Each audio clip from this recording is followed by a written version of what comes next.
one of the big intentions of why I make is to ask questions, to sort out like who I am, and to figure out like kind of how I think and what I see, and just to ask questions. And the place that I find myself most potently able to try and think differently, or pierce holes or ask other questions, is through painting and through drawing.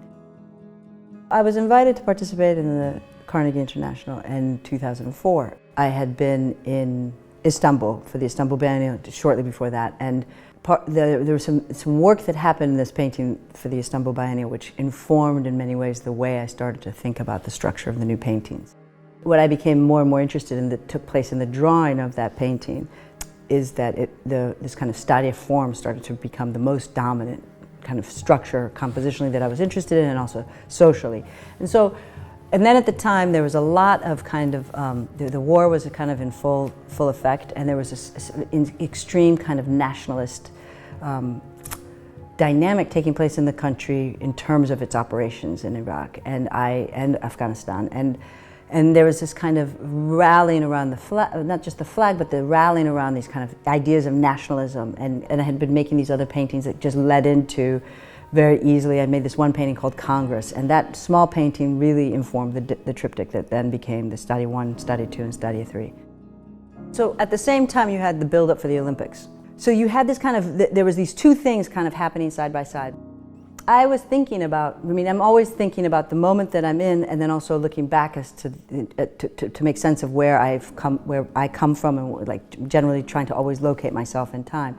And each of these paintings, I was really paying attention to the media and the mediated kind of information and how we were getting it, and then the kind of fervor that happens in this place. So this kind of, the spectacle of one, the war, the second, this international kind of utopian idea of these games and athletics, and the kind of the symbols of nationalism that are the flags. So in these paintings you have these various, the spatial dynamic and the social, political dynamic being set up by the interior of a stadium, and then you have these aspects and parts of these flags that are disintegrating and operating like logos.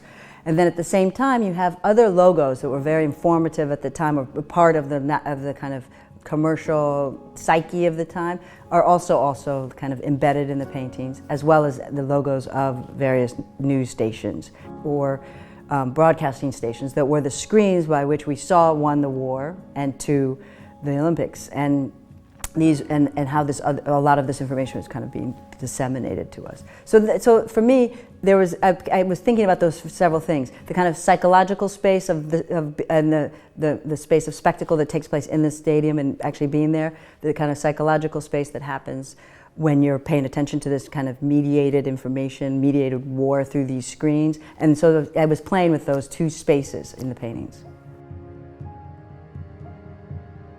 When you're looking at the painting, the scale of it, it's an immersive kind of experience. However, you can always kind of see the edge. At the same time, there's the moment where you feel like you're really on the outside of the stadium, and then you realize you're really in the midst of the stadium, you're in it. And then if you look up, your total sense of perspective feels like you might be floating over it, and then other moments that you might be coming up from underneath it. So there's this constant kind of perspectival shift of dislocation in terms of you as a viewer and your participation with this painting, and how you locate yourself or find yourself within that spatially.